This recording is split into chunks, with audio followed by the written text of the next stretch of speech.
வணக்கம். மாநிலச் செய்திகள் வாசிப்பவர் வடிவழகி கபிலன்.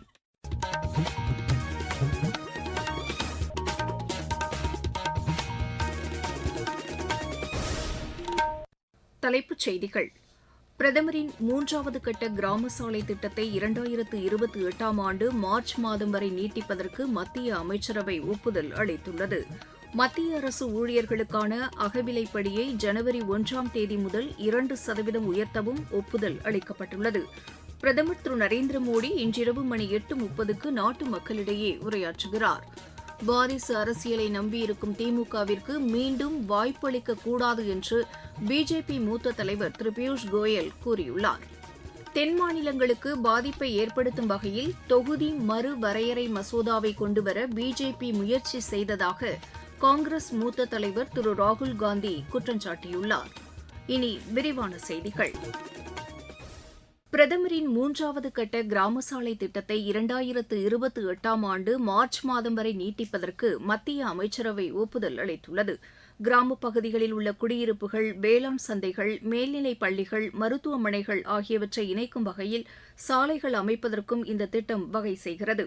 இந்த திட்டத்திற்கு கால நீட்டிப்பு செய்யப்பட்டுள்ளதை அடுத்து இதற்கான திட்ட ஒதுக்கீடு 83,977 கோடி ரூபாயாக உயர்த்தப்பட்டுள்ளது. பிரதமரின் 3வது கட்ட கிராம சாலை திட்டத்தின் கீழ் திட்டமிடப்பட்டுள்ள பணிகளை விரைந்து முடிப்பதற்கு இது வகை செய்கிறது. கிராம சாலைகளை தரம் உயர்த்துவதற்கான பணிகளை மேற்கொள்ளவும் அத்தியாவசிய பொருட்கள் போக்குவரத்து தடையின்றி நடைபெறுவதற்கும் இத்திட்டம் வகை செய்கிறது. கிராமப்புறங்களில் கணிசமாக வேலைவாய்ப்புகள் இதனால் அதிகரிக்கவும் இத்திட்டம் வகை செய்கிறது. மத்திய அரசு ஊழியர்கள் மற்றும் ஓய்வூதியதாரர்களுக்கு இவ்வாண்டு ஜனவரி 1ஆம் தேதி முதல் 2% கூடுதல் அகவிலைப்படி வழங்குவதற்கு மத்திய அமைச்சரவை ஒப்புதல் அளித்துள்ளது. இதனையடுத்து தற்போது 58% உள்ள அகவிலைப்படி 60% உயருகிறது. இதனால் ஆண்டொன்றுக்கு 6,791 கோடியே 24 லட்சம் ரூபாய் அரசுக்கு கூடுதல் செலவினம் ஏற்படும் என்றும் தெரிவிக்கப்பட்டுள்ளது. அகவிலைப்படி உயர்வு அறிவிப்பினால் 50,40,000 மத்திய அரசு ஊழியர்களும் 68,27,000 ஓய்வூதியதாரர்களும் பயன்பெறுவர். பிரதமர் திரு நரேந்திர மோடி இன்றிரவு மணி 8:30க்கு நாட்டு மக்களிடையே உரையாற்றுகிறார். நாட்டில் உள்ள அனைத்து வானொலி நிலையங்களும் பிரதமரின் உரையை அஞ்சல் செய்யும். வாரிசு அரசியலை நம்பியிருக்கும் திமுகவிற்கு மீண்டும் ஒரு வாய்ப்பளிக்கக்கூடாது என்று பிஜேபி மூத்த தலைவர் திரு பியூஷ் கோயல் தெரிவித்துள்ளார். நீலகிரி மாவட்டம் உதகையில் இன்று செய்தியாளர்களிடம் பேசிய அவர், பெண்களுக்கு 33% இடஒதுக்கீடு அளிப்பதை காங்கிரசும் திமுகவும் ஏற்றுக்கொள்ளாததால்தான் மக்களவையில் இந்த மசோதாவை நிறைவேற்றவிடாமல் தடுத்தனர் என்று குற்றம் சாட்டினார். திமுக போலியான வாக்குறுதிகளை தொடர்ந்து அளித்து வருவதாகவும் அவர் கூறினார். பெண்களுக்கும் தமிழ் கலாச்சாரத்திற்கும் எதிராக அவர்கள் கூட்டணி செயல்பட்டு வருவதாகவும் திரு பியூஷ் கோயல் தெரிவித்தார். தமிழகம் உள்ளிட்ட தென் மாநிலங்களுக்கு பாதிப்பை ஏற்படுத்தும் வகையில் தொகுதி மறுவரையறை மசோதாவை கொண்டுவர பிஜேபி முயற்சி செய்ததாக காங்கிரஸ் மூத்த தலைவர் திரு ராகுல்காந்தி குற்றம் சாட்டியுள்ளார். ராணிப்பேட்டையில் தங்களது கூட்டணி வேட்பாளருக்கு ஆதரவாக பிரச்சாரம் மேற்கொண்ட அவர், நாட்டில் உள்ள அனைத்து மாநிலங்களின் வரலாறு, மொழி, கலாச்சாரம் பாதுகாக்கப்பட வேண்டும் என்று கூறினார். திமுக தமிழக மக்களுக்கு நல்ல திட்டங்களை வழங்கியுள்ளதாக அவர் தெரிவித்தார். தமிழகத்திற்கான கல்வி நிதி, மதுரை கோயம்புத்தூர் மெட்ரோ ரயில் சேவை போன்றவற்றை மத்தியில் ஆளும் பிஜேபி வழங்க மறுப்பதாகவும் அவர் கூறினார். சட்டப்பேரவைத் தேர்தலில் தங்களது கூட்டணி வெற்றி பெற வாக்களிக்குமாறு திரு ராகுல்காந்தி கேட்டுக் கொண்டார். குடிமராமத்து உள்ளிட்ட விவசாயிகளுக்கான பல நலத்திட்டங்கள் அஇஅதிமுக ஆட்சியில் செயல்படுத்தப்பட்டதாக அக்கட்சியின் பொதுச் செயலாளர் திரு எடப்பாடி பழனிசாமி கூறியுள்ளார். கோபிச்செட்டிப்பாளையத்தில் இன்று தங்களது கூட்டணி வேட்பாளர்களுக்கு ஆதரவாக பிரச்சாரம் மேற்கொண்டு பேசிய அவர், நெசவாளர்களின் பிரச்சினைகளுக்கும் தீர்வு காணப்பட்டதாக தெரிவித்தார்.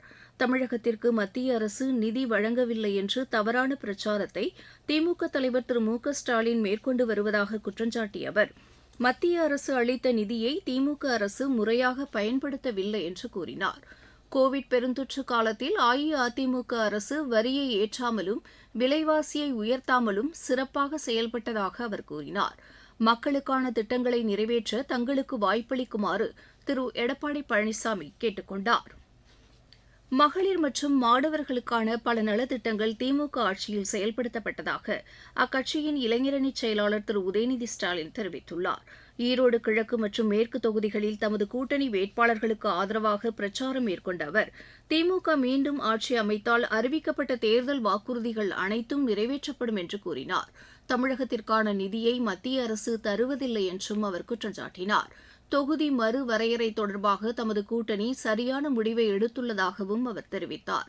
இந்த தேர்தலில் தங்களது கூட்டணிக்கு வாய்ப்பளித்து வெற்றி பெறச் செய்யுமாறு திரு உதயநிதி ஸ்டாலின் கேட்டுக் கொண்டார். நீங்கள் கேட்டுக்கொண்டிருப்பது மாநில செய்தி அறிக்கை. இனி தேர்தல் களம்.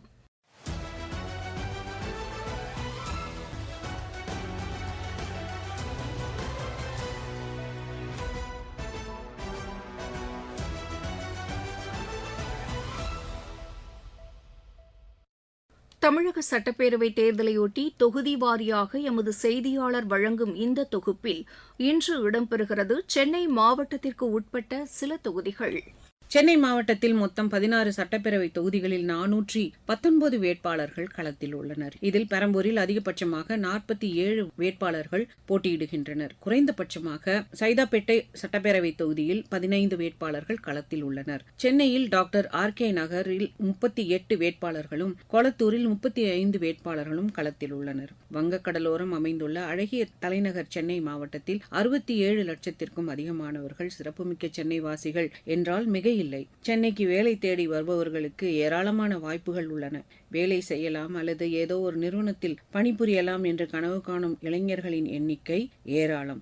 சாலையோரங்களில் வசிப்பவர்களாக இருந்தாலும், நடமாடும் கடை விற்பனையாளராக இருந்தாலும் அரசியல் பார்வை கொண்டவர்களாகவே உள்ளனர். கட்சி பாகுபாடின்றி ஒரு அரசியல் நுணுக்கமான பார்வை கொண்டவர்கள் சென்னை வாசிகள். இருப்பினும் என்ன காரணமோ வாக்குப்பதிவு மட்டும் 60 - 65% உள்ளது என்கின்றனர் அரசியல் விமர்சகர்கள்.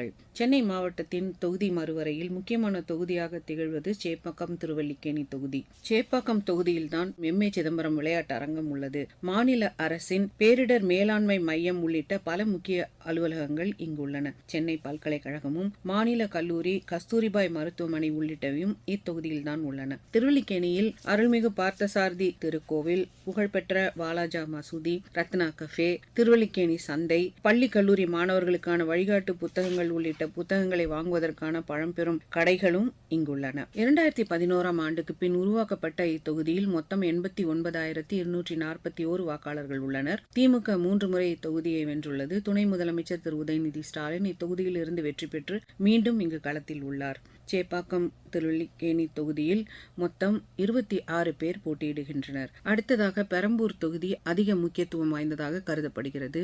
இங்கு அதிகபட்சமாக 47 பேர் போட்டியிடுகின்றனர். வியாசர்பாடி, கொடுங்கையூர், MKB நகர், பெரம்பூர் ரயில் நிலையம், ரயில் பெட்டி தொழிற்சாலை, ரயில்வே மைதானம் என்று ஏராளமான பேர் பெற்ற இடங்கள் இங்கு உள்ளன. இந்தியாவிலிருந்து தயாரிக்கப்படும் ரயில் பெட்டிகள் வெளிநாடுகளுக்கு ஏற்றுமதி செய்யப்படுகிறது. இந்த மைதானத்தில் விளையாட்டுப் போட்டிகள் நடைபெறுவதுடன் அனுதினமும் காலை நடைபயிற்சி மேற்கொள்பவர்களின் எண்ணிக்கை ஏராளம். பசுமை நிறைந்த சூழலில் மனதிற்கும் உடலுக்கும் வலு சேர்க்கும் விதத்தில் அமைந்துள்ளது இந்த பகுதி. இங்கு ஏராளமான ஆங்கிலோ இந்தியர்கள் வசித்து வருகின்றனர். இங்கு அரசு புறநகர் மருத்துவமனையும் உள்ளது. 1952ஆம் ஆண்டு முதல் பெரம்பூர் தொகுதி செயல்பட்டு வருகிறது. 8 முறை திமுகவும், 3 முறை கம்யூனிஸ்டும், 2 முறை அஇஅதிமுகவும் வெற்றி பெற்றது. தற்போது சட்டப்பேரவை உறுப்பினராக உள்ள திமுகவின் RD சேகர் மீண்டும் போட்டியிடுகிறார். முதல் முறையாக தமிழக வெற்றி கழகத்தின் தலைவர் நடிகர் விஜயும் இந்த தொகுதியிலிருந்து போட்டியிடுகிறார். சென்னையிலிருந்து ஜாய்.